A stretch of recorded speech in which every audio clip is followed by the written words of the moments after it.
recording? Oh, thank you. I assume you're raising your hand to say, I don't have my thing pumped up. And I notice I don't talk as loud. Now I'm talking extra loud. But if I didn't have a microphone, I always be talking loud. Anyways, continuation with Chordates, and then getting into the meat of today's lecture. Wednesday, we'll talk about vertebrate diversity. Research summary proposal due on Wednesday. And then the labs this week, we'll focus on vertebrate diversity. So we have field trips going down to Research Museum Center. So it'll be classroom on time. We'll go as classrooms to the transportation and then head down to the arms. I told my students to be outside or inside the beats, so not the classroom. Okay, so apparently Elise has other instructions. We will send out instructions before, but typically what we've usually done in the class is meet in the classroom, but Elise is anxious to get to the RMC. The sooner we get down to the transportation and off, the sooner we get there and be able to do things. And we should have more than enough time to get back. I realize some of you may have commitments immediately after the lab, and so unless there's something, some horrible traffic or something, we have plenty of time to get back here in time for, I guess, 12 or 5 o'clock when the lab starts. Any questions about upcoming things?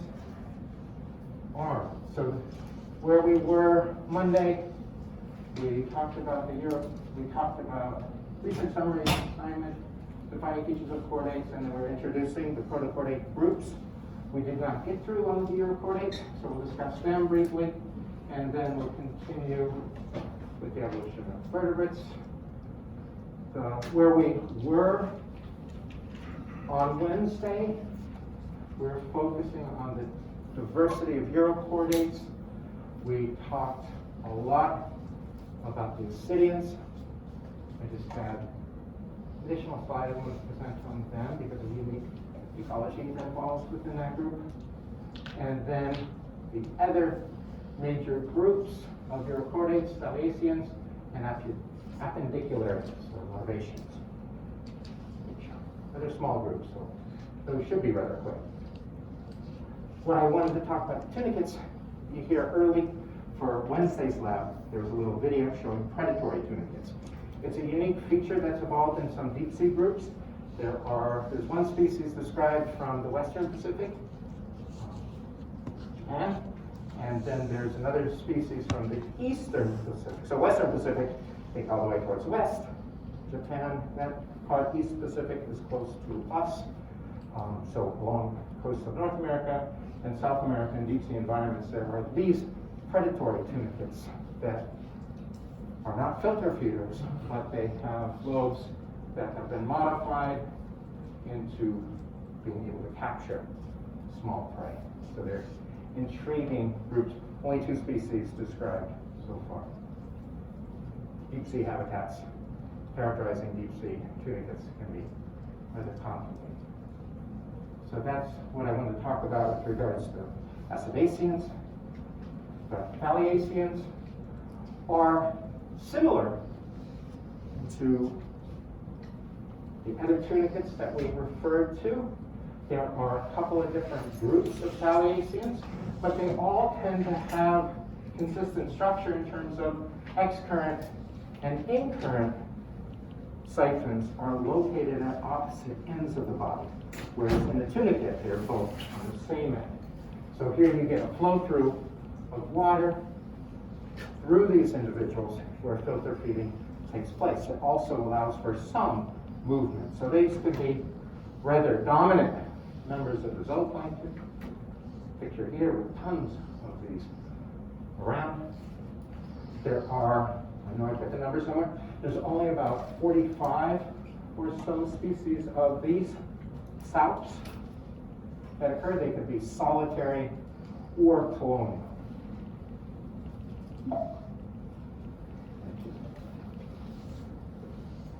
Message.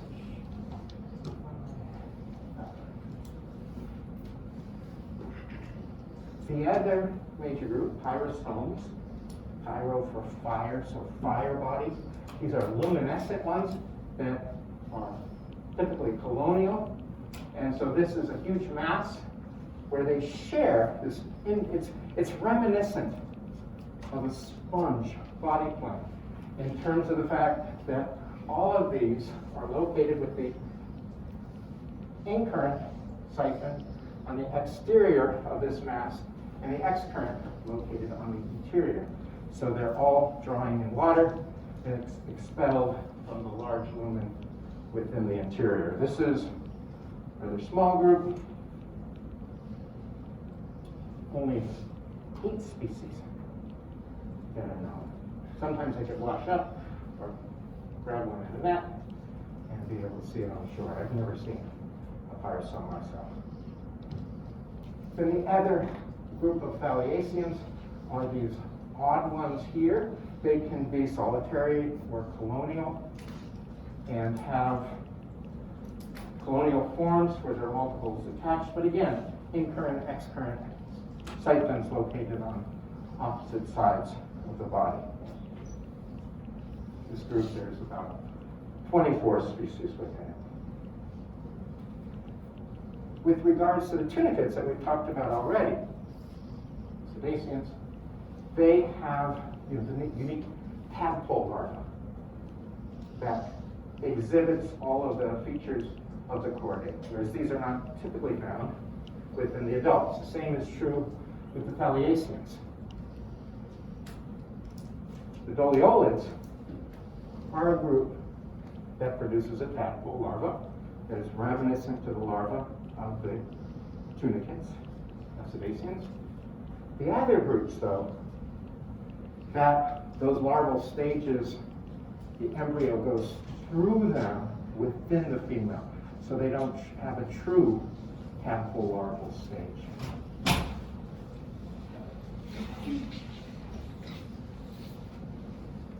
Then the other group, Appendicularians, this is a group of about 70 species, also known as Larvaceans, because they are reminiscent of the larval type that we see in other Urochordates, similar to the tadpole larvae, but this may be a case of neoteny, where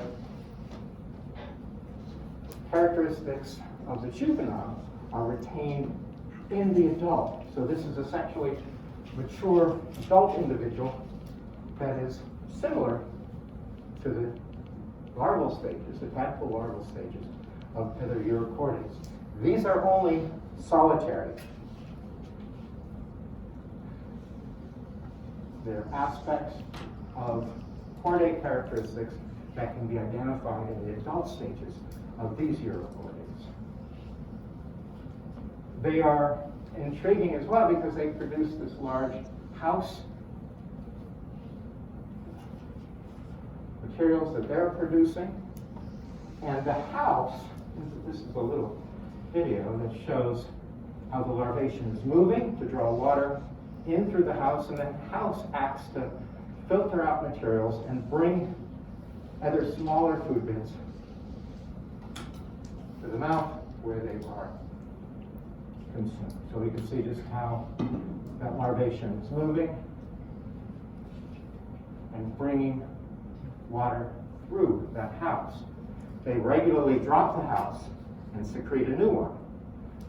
So as this particular clip mentions, they could be a good place for carbon to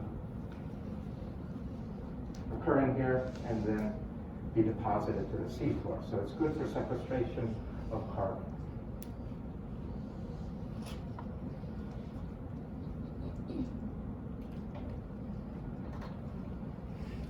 The main difference with development of these, so these would produce tadpole larval stage, and then you can see it's kind of, the tail is offset relative to the tadpole larvae that we've seen in the Urochordates.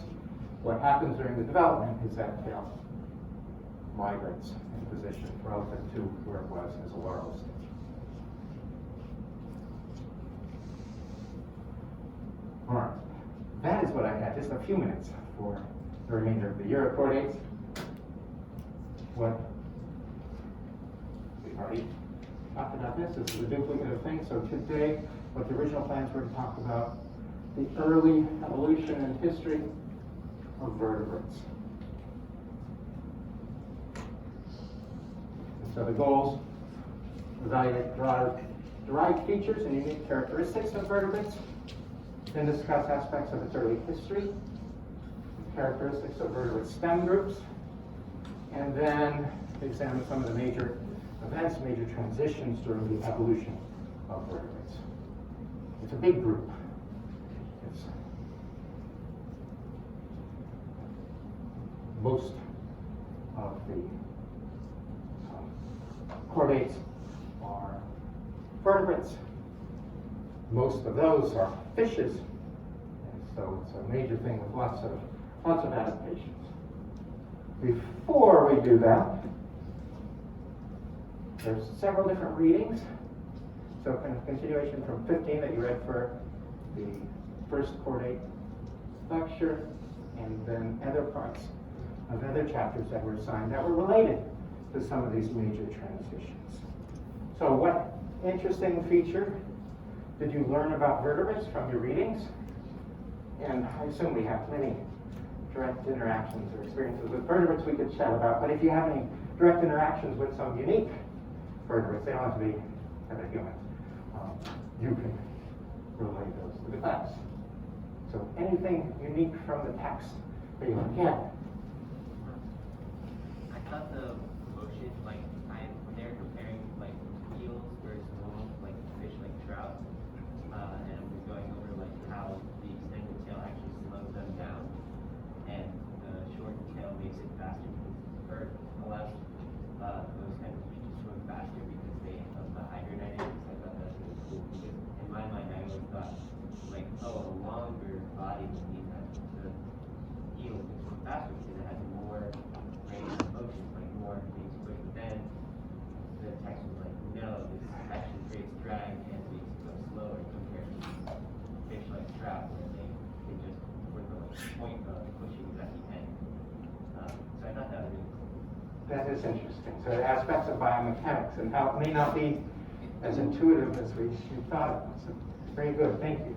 Are there aspects of vertebrates you found interesting from your reading the chapters? Yeah. One thing I thought was like, there's a little bitty fish, and you're kind of like, the bait is a kind of, I might be getting that wrong, by the way. That was like a transition stage from like C2 and Right, so that this transition, the origin of tetrapods is an intriguing story. And our, tetrapods, our closest living relatives, are the lobe-finned fishes. We evolved from lobe-finned fishes, tetrapods. I speak for all tetrapods, but yes, that's part of the vertebrate history that is very intriguing. So we'll talk a little bit about that here. And I've got some of those. My lasers are working. Oh, there. Oop, that's the wrong button. I have some of those lineages that those transitions may have passed through. So some groups of amphibians and tetrapods shown up here. Thank you. Other features? Any interactions with any unique vertebrates? I guess that's unique is fairly subjective criteria. But any unique vertebrate interactions? I had a friend once pick up a sloth in the middle of the road, thinking, oh, it's a slow-moving beast, and could move it to the side of the road. They have rather sharp claws. It's not a very smart thing to do. That's why I didn't have direct experience with the sloth, but somebody did. When you do have direct experience with the sloth, what you see is they're covered in all kind of bugs. Lots of lice and things wandering throughout their hair. Nothing? Nobody. Usually we're so vertebrate-centric. You? No? I mean, one interesting thing that I found was that our jaws originated as, life originated as a way for field ventilation. Jaw. the origin of jaws. How did jaws come about? In thinking about major evolutionary transitions, it's intriguing to think where the actual jaw came from, and this notion that it may have derived from gill arches, supports for the branchial apparatus, is one of the hypotheses to account for that. But they're not good transitional fossils to demonstrate that. Anything else? Well, the one thing I thought about was, you go back, so the Devonian, lots of things happened during the Devonian. And we think of modern fishes meaning bony fishes like trout, or eels, other things like gars, and lots of different types of fishes, sharks, skates, rays, even the ratfish that we saw at the beginning. These were a component of the diversity of fishes back during the Devonian. But they weren't the only fishes that were around at that time. Talked about jaws. There were many jawless fishes that occurred. Today we do have jawless fishes in lampreys and hagfish. But there was a good bit of diversity in all these different types of fishes back then. You go back to the early Devonian, and you wouldn't see anything special about the jawed fishes. They're there, but they don't seem to be a major player back then. But things happened then in the Devonian that resulted in these groups being the dominant vertebrates of that time. So jawed vertebrates then diversified. Why that is still subject to question. It may be related to changes in feeding mode, habitat. It may be related, talked about this earlier with regards to Cambrian explosion, changes potentially in oxygen levels. So there may have been physical as well as ecological reasons why this happened, adaptations of different types of lifestyles. But it's still open for question because the only thing we have to look at is the fossil record. Anything more before we move on? All right, so here is tree of deuterostomes from the text showing Precambrian potential origins, diversification of the Ambulochorian groups, separation of Urochordates and Cephalochordates from ultimately the vertebrates. Ancestrally, what chordates are presumed to be are these free-swimming things, much like a cephalochordate, that were free-swimming and filter-feeding, predominantly filter-feeding organisms, reminiscent of what we see in modern cephalochordates. There were various transitions, though, that occurred with the evolution of vertebrates that we'll be going through in today's lecture. There are a number of groups, though, from the Cambrian, Hycoichthyes, Zhongjiang ichthyes, ichthyology, the study of fishes. These have fish in their names. Many of these were presumed, this is something that we saw Pichia last week, that may represent an early cephalochordate. These, however, look like they may be early vertebrates that have some vertebrate characteristics to them. So what are some of the features that are unique to vertebrates, that distinguish them from other chordates and can apply early in this history? So we wouldn't say a feature that's unique for vertebrates is that they are terrestrial, because that only applies to certain groups. They have a backbone. They have a backbone.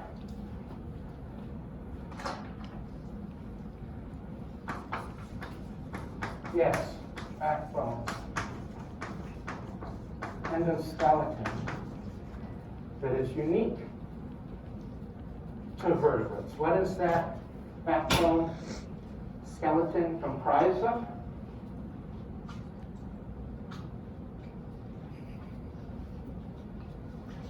Us, we know it's bone.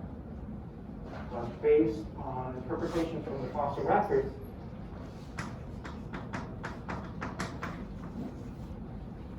endoskeleton was predominantly cartilaginous. Other features.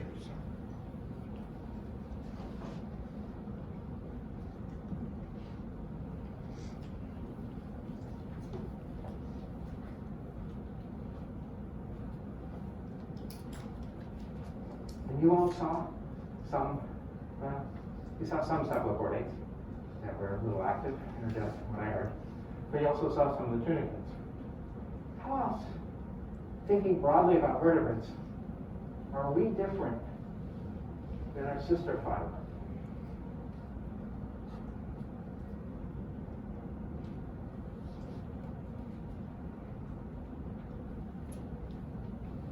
Another name for vertebrates refers to aspects of the cranium. Craniata. Why might we have a cranium? Because we have like a well-developed head. Because we have a well-developed head. Exactly. We exhibit, compared to what we saw for the cephalochordates in lab, what we saw in lecture last week, and the urochordates, we have a well-developed head with a brain. If you look at the dorsal hollow nerve cord of the cephalochordate or larval urochordates or adult larvaceans, not much going on in terms of nerves at the head region. There's a little swelling that people see in cephalochordate nerve cord, but not to the extent that you find in vertebrates. What else is associated with cephalization? Increased brain.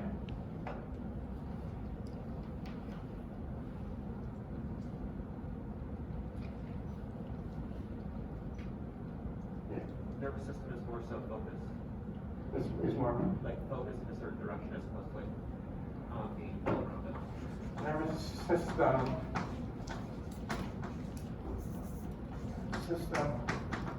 more focused. And what else is associated with that nervous system? The sensory organs, right? So we also see within vertebrates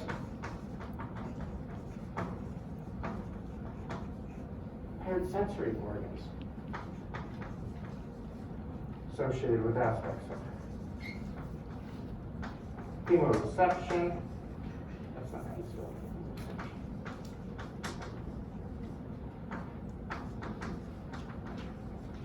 Vision. What have you seen on this list?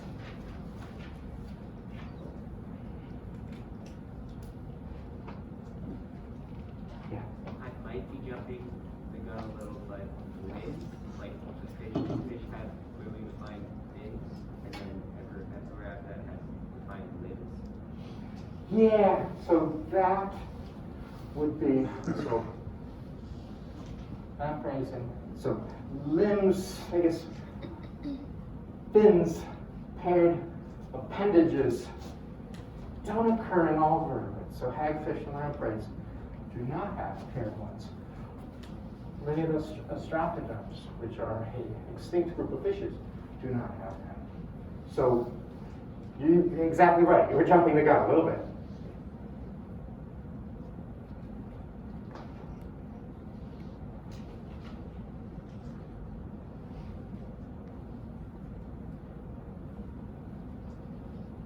Some of the other features pertain to aspects of a very, or much more active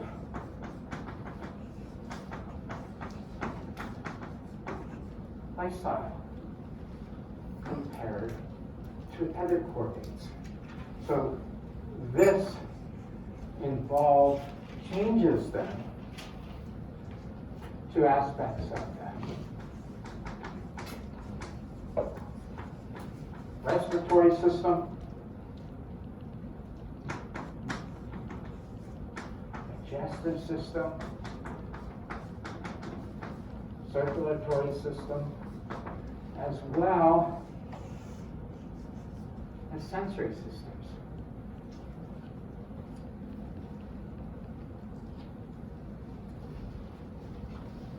How do these feed?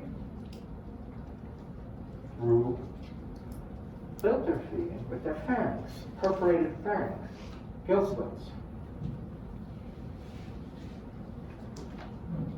Many vertebrates tend to be predatory.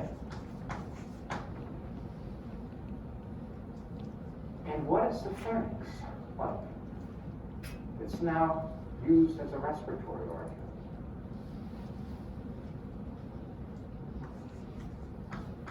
So the modifications of the pharynx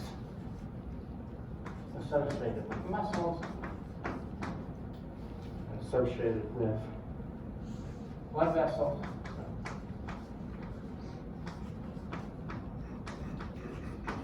such that you can pump using the pharynx water through and then exchange gases across thin tissues associated with it.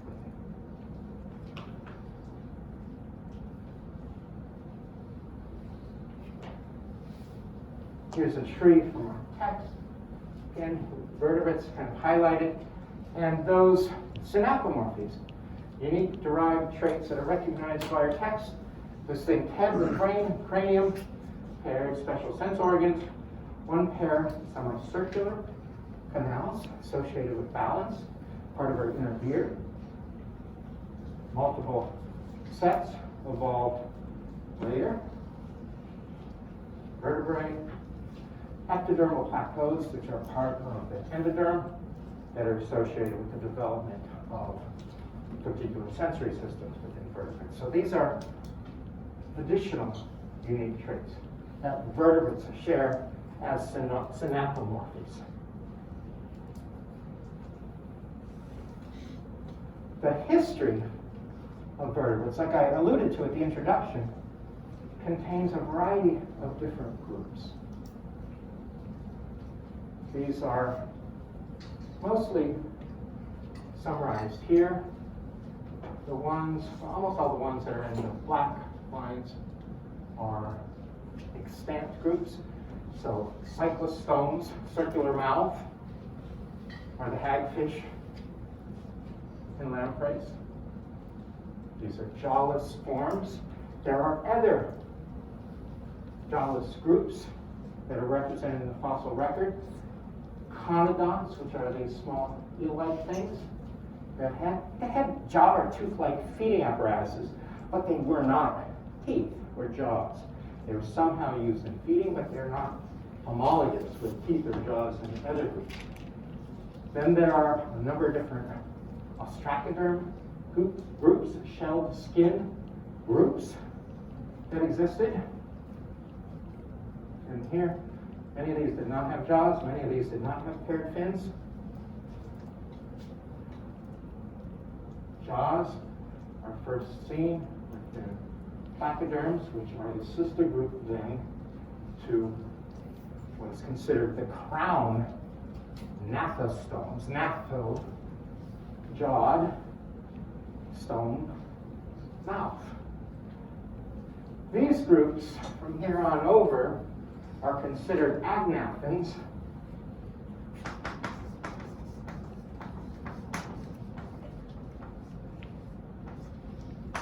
which means no jaw. But as you can see here, it's a paraphyletic assemblage, right? So it's not a natural grouping. So that's why I put the quotations around agnathans. But these represent crown group of gnathostomes, at least one interpretation of the relationships within there. Acanthodians are now extinct. Chondrichthyans are sharks, skates, rays. Chondrichthyes, chondr, we just talked about chondr earlier. It's cartilage, cartilaginous fishes, chondrichthyes, literally what it means. And then Actinopterygia and Sarcopterygia are considered osteichthyes, bony fishes, bony fishes. One thing I should mention, well, we're talking about different crown and stem groups. When it applies to vertebrates, this will also come up when we're talking about other groups and their history. A crown group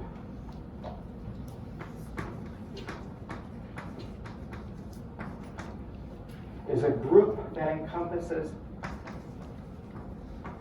common ancestor and all of the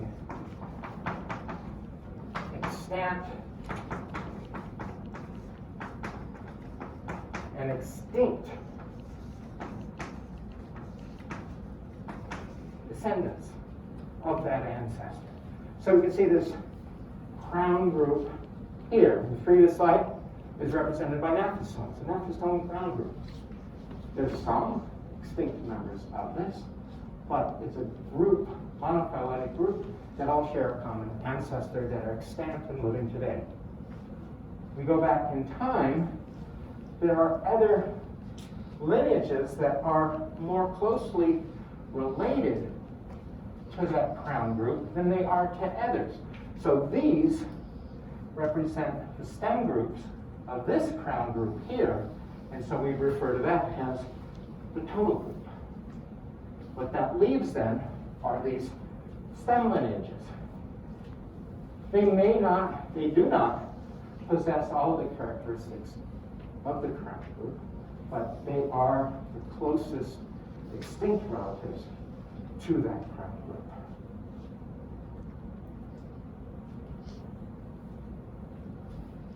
So if we go back to this particular diagram, that's why these are crown gnathostomes, including one fossil, one extinct member of that crown group.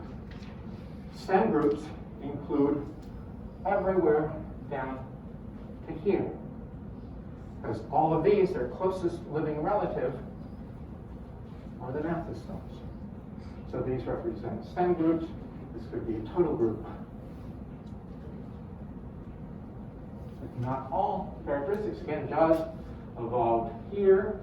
Placoderms have jaws, so they don't have all the characteristics of the stem group. Okay, the crown group.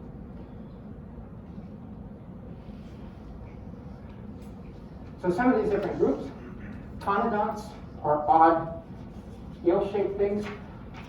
Well, I should say, the animals that possess conodonts.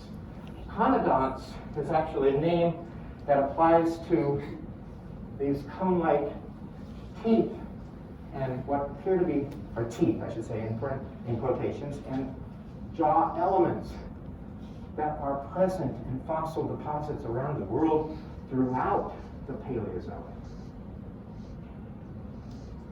There have been some fossils observed that have allowed for reconstruction of where they occurred. So these elements occurred in the head region, and they have looked.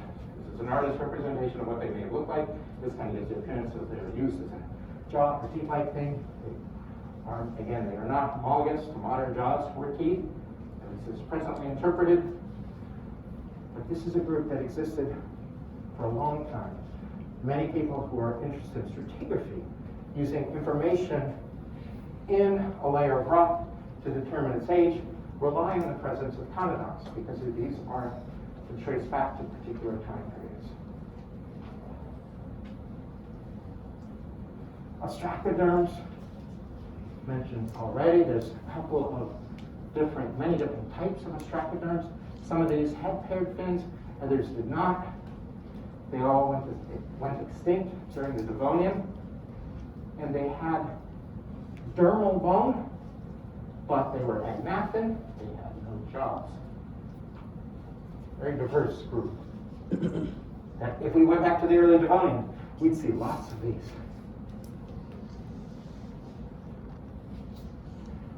See, this tree that we talked about already, the Placoderms are placed here, representing a stem group to the jawed vertebrates. This tree, though, is a little bit different than the tree we saw before, in that it places Placoderms internal to Chondroitians, suggesting that they're a stem group of the bony fishes. Introduce them, but the book talks about the Placoderms and Acanthodians, spiny sharks, and just typically Placoderms. These are jawed vertebrates that existed during Silurian, Devonian times. For Placoderms went extinct at the end of the Devonian. Some of them were quite large. Spiny sharks went extinct at the end of the Paleozoic during the Permian. They had paired fins. The Placoderms had paired fins. Again, these are not our direct descendants, in that we did not evolve from Placoderms, but Placoderms are close relatives, derived from a shared common ancestor. Some of these groups diversify tremendously in the Devonian into freshwater realms. So there's a lot of diversification of fishes during the Devonian. The Devonian, I haven't said this, but lots of stuff happened in the Devonian, and what was most tremendous was the diversity of fishes, and so it's known as the age of fishes, with lots of representatives not making it past the Devonian, not making it past the Paleozoic. So, already seen some inconsistencies in trees in terms of where some of these groups have been placed. Kind of the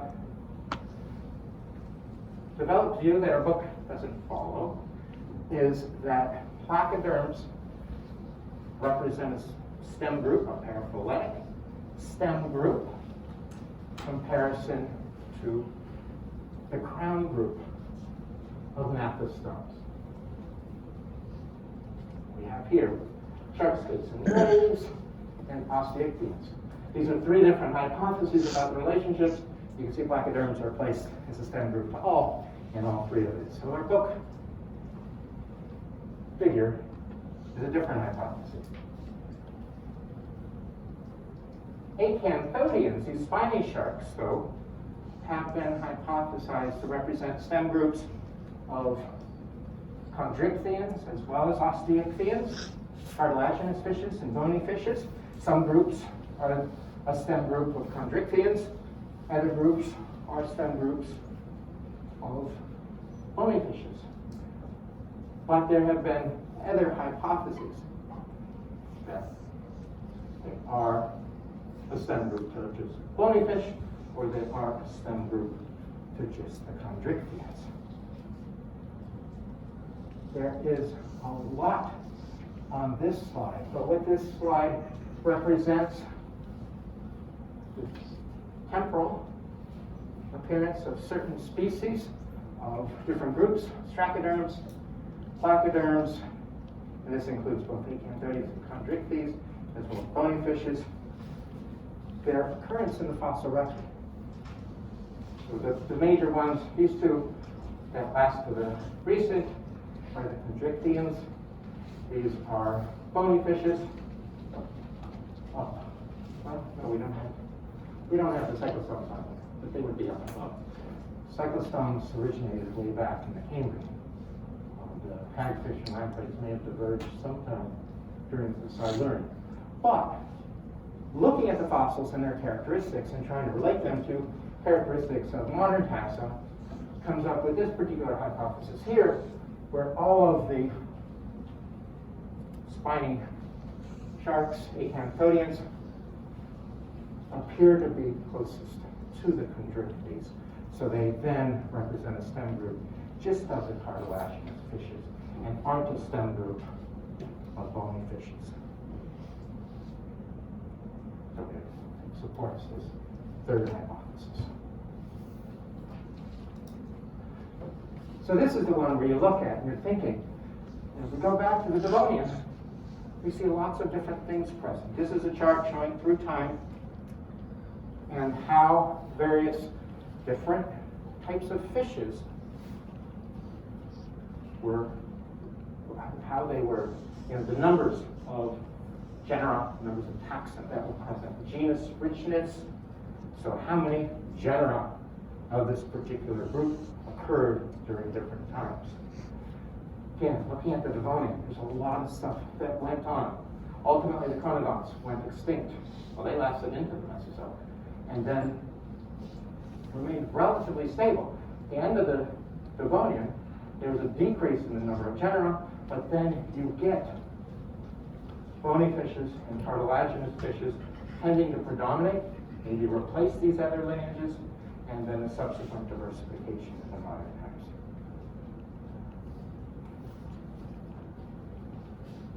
Lots of things taking place.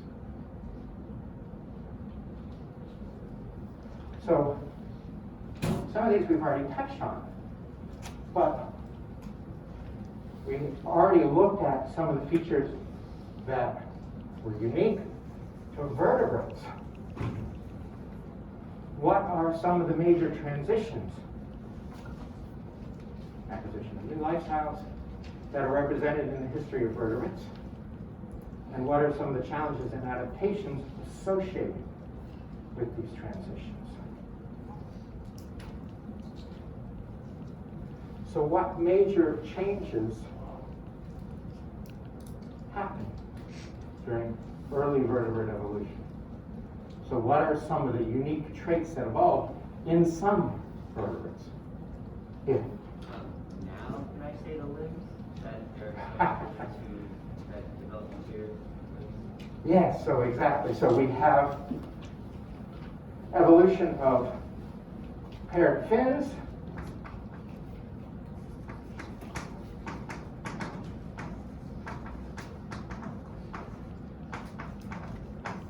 we see this in some Placoderms, Placoderms,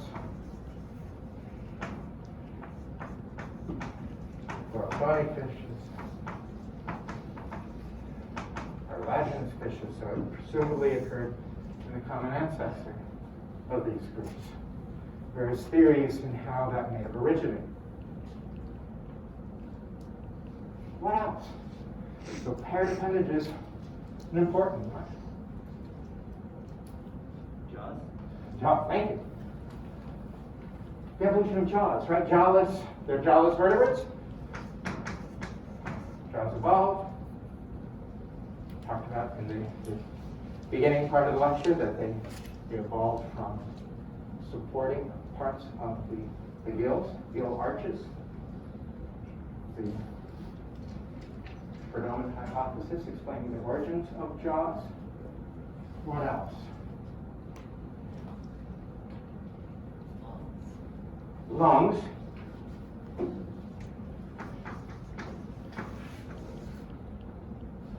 Lungs that were associated with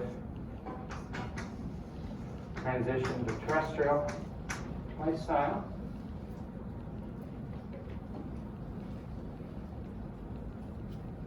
Think about hagfish and lampreys. If you haven't, I usually don't. And we think about cartilaginous fishes. Their skeleton made up of cartilage. What is our skeleton made up of? Bone.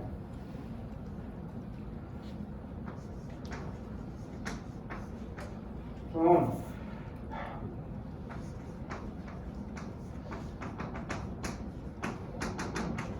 I've got a question mark there because bony fishes have an endoskeleton comprised of bone, but it may have evolved earlier. What else? How far can we go? Oh, how far can we go? Well, a few more. That's fine. Alright, like loss of tail. Loss of tail neck? Well, hey, you got to us. Yeah. So there are some taxa that have also lost their tails too. But yeah, you're going a long way. I'm trying to think of, well, we can think of frogs and toads. That's a whole group. They're known as anurans. A for no and ura for tail. They have no tails. So there are some groups that have lost tails.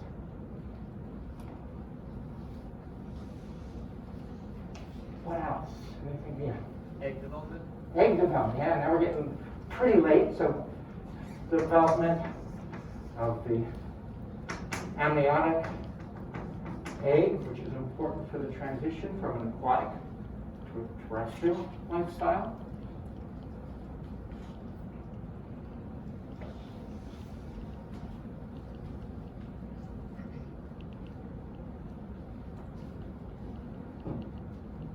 Any others? We will cover some additional ones, because I will have a question about this transition to the terrestrial realm if we have time. Talk about some of those adaptations. But first, looking at a tree of vertebrates from the text, we have vertebrate, cranium that occurs in the ancestor of all vertebrates. What we see with the evolution of bone is first these mineralized tissues within the skin, stracoderms, shelled skin, placoderms, plate skin. These had exoskeleton, bone structure within dermal tissues. We have development of pelvic and pectoral girdles associated with the fin. The presumed synapomorphy of bony fishes is the development of a bone that bone is formed from within cartilaginous tissue. So the tissue starts out as cartilage and then is transformed from within into bone. This is the major features in the evolution of bone within vertebrates. So within cyclostomes, hagfish, and lampreys, their endoskeleton made up of cartilage, and it's associated with protecting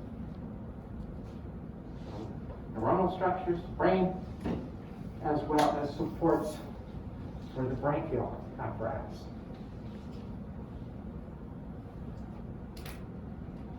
The evolution of bone, all these vertebrates, so I think the green ones are those that are now extant, currently living. All of these possess an endoskeleton of, ancestrally, possess an endoskeleton of cartilage. And then there's different ways that bone can occur.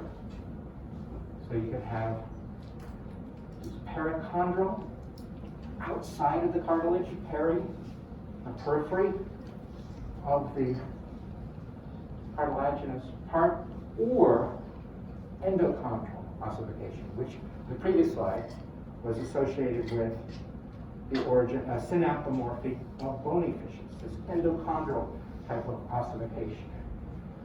Looking at relationships of different groups, many of these had exoskeleton of bone, so acquisition of exoskeleton in many of these groups, stracoderms, placoderms, and crown group, gnathostomes. And the ancestor of some of these ostracoderm lineages, the osteostracans, we had endoskeleton with this perichondral type of ossification. So it was type of early bone in which it was ossified only on the periphery. As our tree showed, the endochondral bone originated in the common ancestor of bony fishes.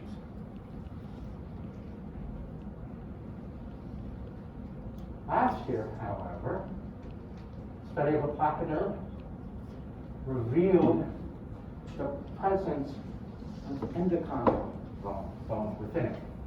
This is a Devonian placoderm that has endoderm within it. A couple of different interpretations can be made from this. One is that endochondral bone evolved in the common ancestor of placoderms and modern cartilaginous species, chondrichthyans. Chondrichthyans have cartilaginous skeleton, endoskeleton. Their ancestors may have had a bony skeleton. Why might there have been evolution of a bony skeleton and then the subsequent loss? How might a bony skeleton, how is a bony skeleton different than a cartilaginous one? They're a lot denser. Just a lot denser. And so why might I not want a very dense endoskeleton?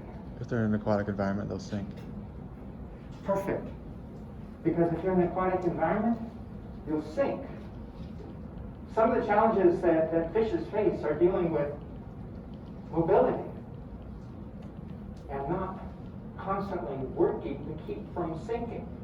There are a variety of adaptations in fishes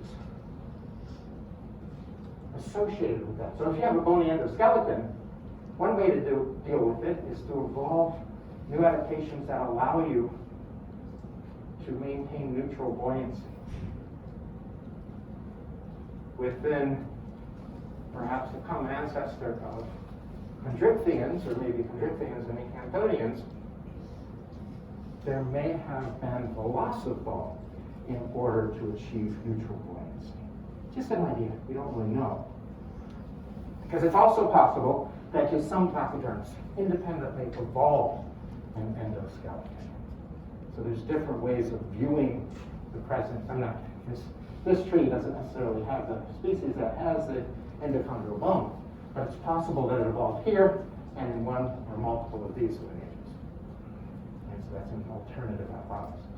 But it presents an interesting scenario by which you may think, why, once gained, was this feature lost? And it may have been associated with buoyancy. It may have been associated with other things. So there's other hypotheses we could come up with and then possibly address. So we talked about jaws. There's a view from the book about a Carboniferous shark showing the brachial supports and how some of them may have been co-opted for use in a jaw. Increased muscularization, development of teeth, and so forth. But this is a tricky one to investigate because the fossil record is rather sparse with transitional type fossils.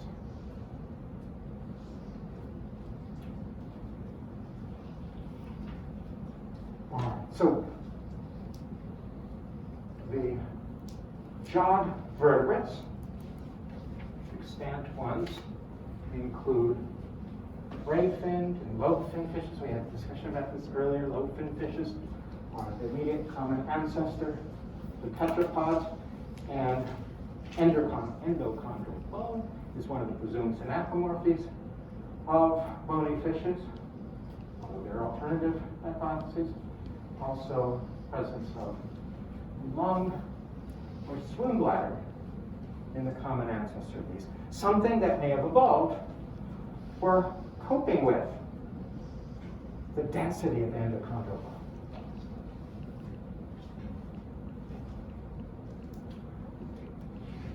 Within Sarcopterygia, that last one, you can see we're featured within there. Quite literally, we are fishes. We are also Sarcopterygians. Sarcopterygia is usually applied to coelacanths and lungfish, but then that's a paraphyletic assemblage because you do not include the descendants of the shared common ancestor, the tetrapods.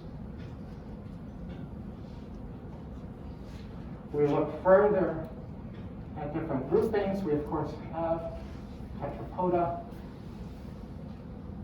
So we have this group here. These are stem groups of the crown tetrapods. So these are the closest living extinct members to the common ancestor of tetrapods. That included various lobed-fin fishes that had characteristics that are found within tetrapods.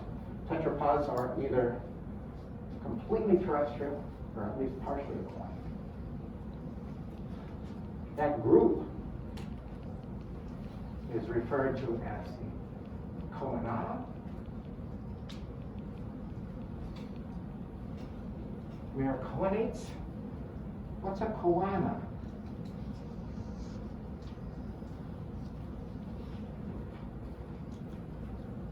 How do we differ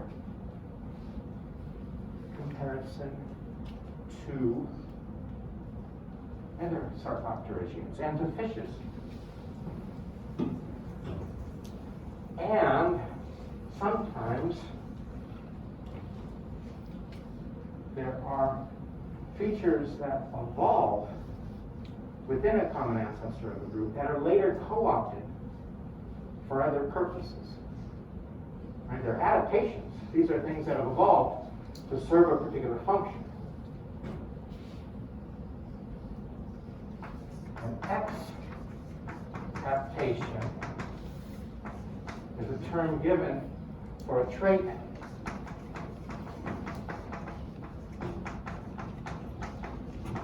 that evolves through natural selection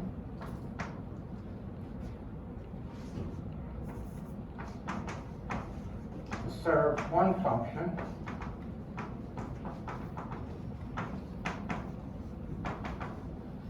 and then is co-opted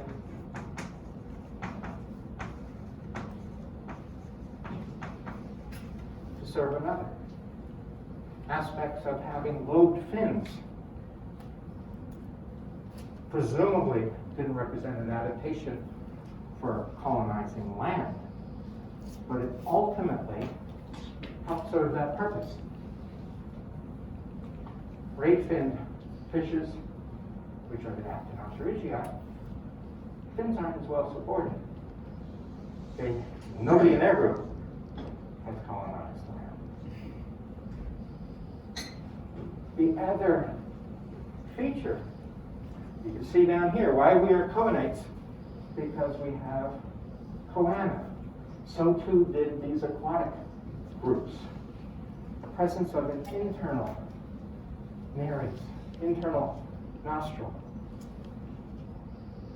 I don't know if you've ever looked closely at a fish, but on each side of their head, they have paired openings that lead into a chamber that's predominantly used for olfaction, so smell within the aquatic environment.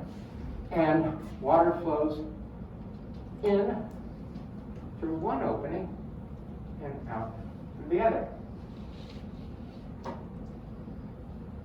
What you see in tetrapods, as well as some of these early Sarcopterygian groups that represent the stem group to the tetrapods, is that one of these openings has now moved to the mouth. So this allows for, ultimately in tetrapods, the ability, say, to breathe while eating. Presumably, this may have been associated with breathing through the lungs in aquatic vertebrates, these stem tetrapod groups that occurred in the Devonian would be able to raise their front part of their head out of the water in order to draw air in through lung for respiration. This, too, represents an adaptation that was developed for one purpose, but ultimately served a different purpose once the transition to a terrestrial realm took place. In terms of terrestrial transitions, occurred a number of times in the history of animals. This doesn't show the multitude of times that they have occurred, so they show pulmonates and prosobrate gastropods here, just one lineage. There have been multiple originations of terrestrial snails. And then there are various groups, crustaceans, spiders, scorpions, millipedes, earthworms, annelids that have also made the transition. They're over here on the far right. Fully terrestrial vertebrates were established during the Carboniferous. Just after the Devonian, we have this tremendous diversification of fishes in the Devonian, origination of Sarcopterygian forms, and ultimately development of amphibious vertebrates. So I erased the board already, but what were some of the challenges that vertebrates faced in this transition? So if we think of life, an aquatic life versus a terrestrial life, what are some of the physical challenges that these early tetrapods would have faced? Yeah. They say movement because originally the liverwort had developed like the first time transition was kind of flat and not really that much, really no movement much. So aspects of movement. So movement is going to be different in an aquatic versus a terrestrial realm. And so thinking about the aspects of appendages is what I understood you say. Now let's think about movement. What are some of the challenges for movement? Get the squirrel alignment. And that's associated with your appendages supporting body weight. All right, why? Because of aspects of gravity.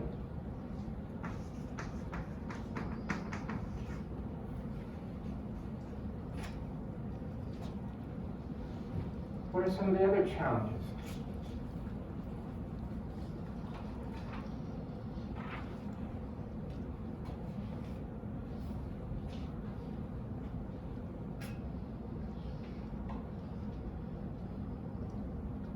Yeah.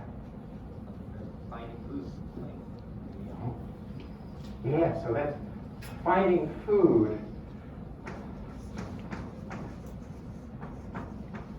So aspects of nutrition. And we go back to this earlier slide.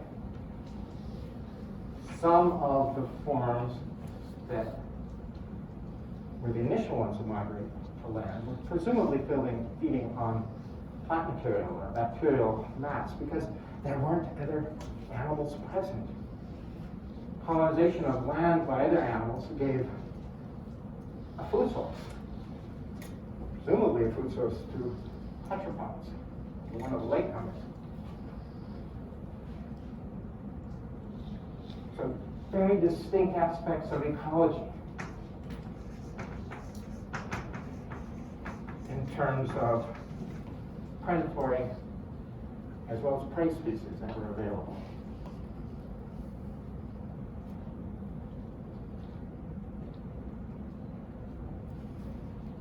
The medium for sensing the environment changed dramatically as well, right? That nasal passage in fishes used for chemoreception, chemicals dissolved within the water. Now you're dealing with an aerial environment, so there's going to be very large differences in the sensory environment, in aquatic versus terrestrial. What do things look like when you put your head under the water? It's blurry.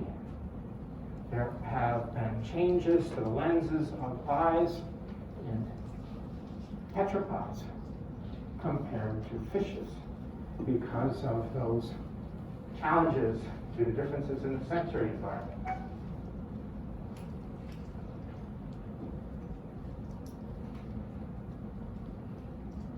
What about oxygen?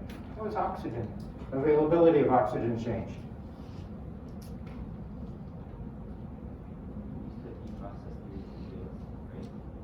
They process through gills within fishes.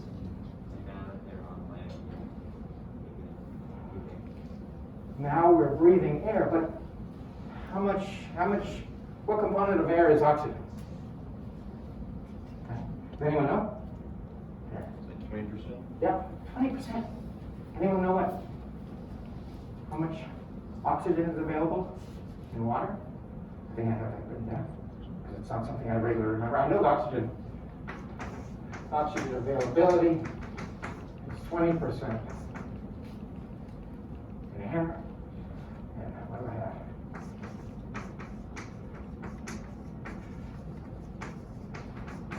This is an average because it varies tremendously. If you're in a highly oxygenated water, it'd be very different than this, but 10 parts per million, I think, is an average given for water. Gills of fishes rely on some countercurrent methodologies for allowing very efficient uptake of air or of oxygen from water. Many amphibians, they experience gas exchange for their skin surface. So it may be a release of a challenge with regards to oxygen availability.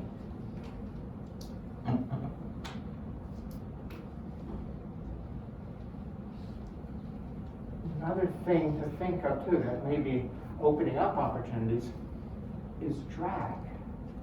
There's much greater drag in water than there is in air. We can think, what are some of the most hydrodynamic fishes? Things like a tuna, torpedo-shaped things. Various dolphins that are fast. Mako shark. Those types of torpedo-like things have evolved for speed. We don't see equivalent things within terrestrial realms. Usually speed is associated with muscle power. So there are lots of differences. Some that opened up opportunities for exploitation of the space, and others that put a challenge on the early tetrapods. So one of the major ones is gravity. And so there's scenarios. There are transitional fossils. Some of these shown down here, where we have fully aquatic Chordates. And then there's some taxa, now extinct taxa, that were reliant on an aquatic existence, but had some features that allowed for some local motion, so some support building up in the pelvic and pectoral girdles, until ultimately is allowed for independent existence outside of water to deal with probably the largest challenge in aspects of gravity.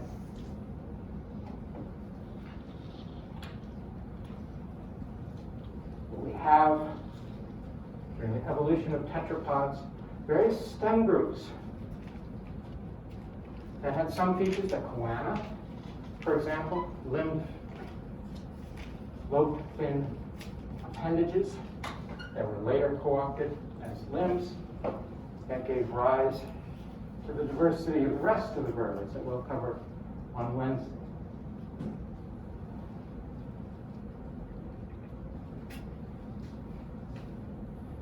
These groups, shown on here, some of these diversified into the amphibian groups that mostly still have a reliance on aquatic existence.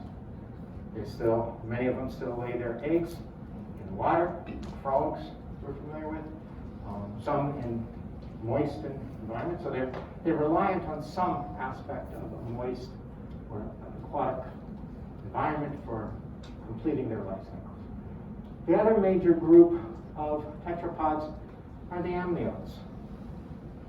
It includes mammals, birds and reptiles, in quotations because reptiles is a paraphyletic group because it includes the birds. So the amniotes, diversity of forms originating during the Carboniferous, back before the end of the Paleozoic. We had a lot of different groups originate towards the end of the Paleozoic, including, and things that diversified tremendously in the Mesozoic, various dinosaur groups that are archosaurs, closest living relatives to birds and crocodiles, pterosaurs, various reptiles, ichthyosaurs, including turtles, lizards, snakes, tuatars, and so forth, and giant marine reptiles, plesiosaurs, that went back to an aquatic existence. So we touched on some of these things already, but amphibians are still dependent on water for part of their life cycles. Amniotes do not. So how are amniotes different from amphibians, and what adaptations are associated with the evolution of fully terrestrial vertebrates? We already had one mentioned, the amniotic egg. What are others?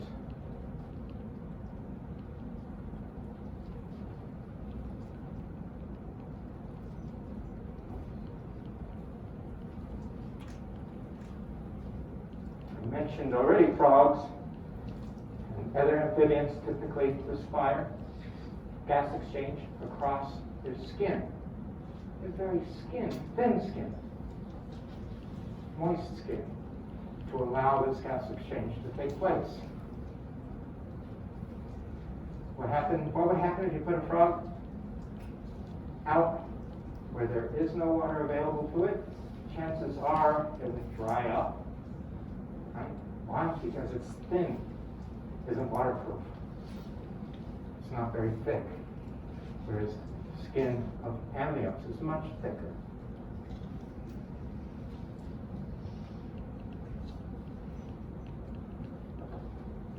So some of the features of amniotes, of course, are the amniotic egg, having an external shell that allows for gas exchange, but supports it, and does not allow for the loss of water content. And then the various membranes associated with that egg. And I assume many of us have seen frog eggs, some kind of amphibian eggs. These are gelatinous little eggs. Not all that different than fish eggs. Think about an egg and kind of the maximum size it can be. If it's covered in a gelatinous mass, not allowing for much size that can be. But eggs, some tetrapods, can get quite large because they can be supported by that structure.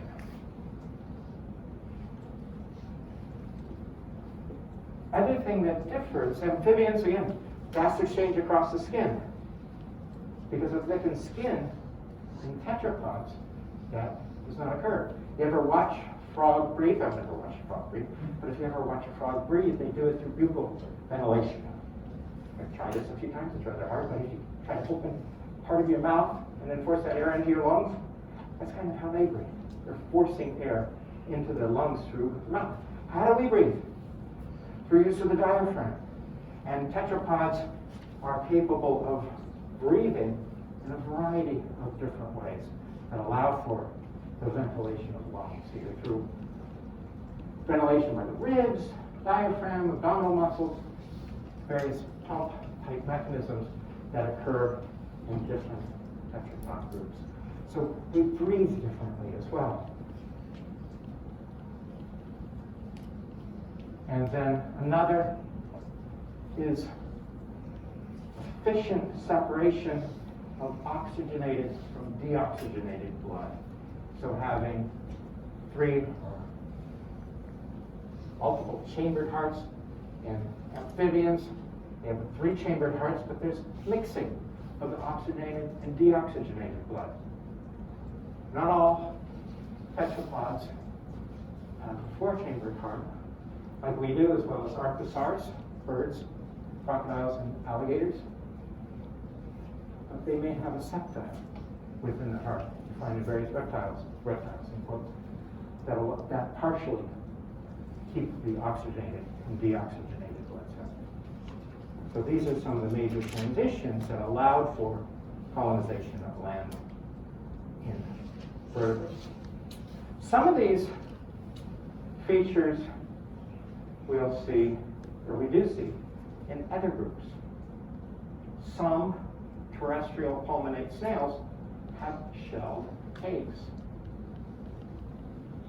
to limit water loss. Lungs of tetrapods represent an exaltation, something that was already evolved in aquatic animals. Well, what we will see in pulmonate snails, pulmona, associated with lungs, pulmonate snails have a lung. Vascularized cavity that allows for gas exchange. And they've lost their gills, like tetrapods have.